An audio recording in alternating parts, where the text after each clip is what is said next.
गुरुवारी 200 रुपयाचा चेक जातो. आमच्याकडे ट्रफल आहे 550 रुपयाचा. आम्हाला तो इंट्रोड्यूस करताना किती वाटायची 550 रुपयाचा केक आपण अर्धा किलो सांगतो, तर तो सगळ्यात हॉट सेलिंग आहे आम्हाला. सगळ्यात जास्त तो विकला जातो.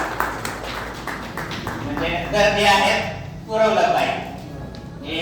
आणि दुसरं रायडर सायकल वाल्यानं मी एकदा भेटलो, माझ्या मुलाची सायकल तिथून घेतली, तर 3 स्टार करून टाकायला किती वाटतं, तुम्ही 7 स्टार करून टाकलंय म्हणे. तर ते म्हणजे माझ्या अपेक्षेपेक्षा जास्त आहे. आणि डिटेल नाही, पण कुठून गिरायक येतात त्यांच्यापर्यंत ते त्यांनी सांगितलं. तर डेअरिंग झालं पाहिजे, कस्टमर आहे आणि आपण पुरं पडलं पाहिजे. थँक्यू. आता फक्त एकच शेवट 2 मिनिटात संपायचा. जास्त वेळ घेत नाही, वेळ भरपूर झालेला आहे. माझी ओळख होती रेल्वे वर्कशॉपमध्ये होतो आणि साहेबांकडे मी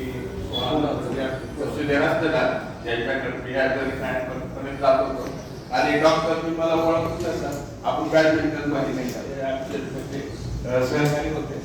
आजचा कार्यक्रम अतिशय 7 वर्षामध्ये बऱ्याच वेळा हे केला. मित्रांनी मला सांगितलं आज कार्यक्रम बघितलं होतं, पण मी लवकर विसरलो होतो. मी दुकानात असताना फोन केला आणि आलो. धन्यवाद. आजच्या कार्यक्रमामुळे ज्ञानामध्ये भर पडली. मी छोटा मोठा व्यवसाय करतो, माझी मुलं त्याच्यात मला बरीच होईल. धन्यवाद.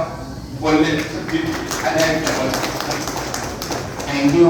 असा उत्स्फूर्त प्रतिसाद आल्यावर आम्हाला ग्रुप वाटतो की नेहमीच असा कार्यक्रम घ्यावा.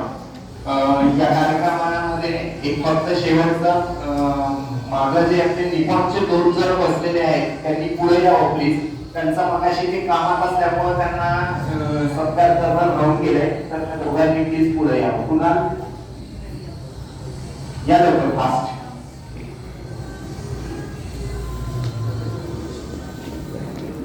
काय देऊ? थँक्यू.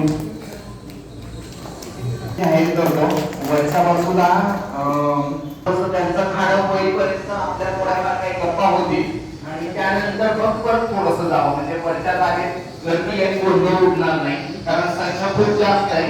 आम्हाला अपेक्षित होती 200, जवळजवळ 250 पावणे 300च्या आसपास झालेली आहे.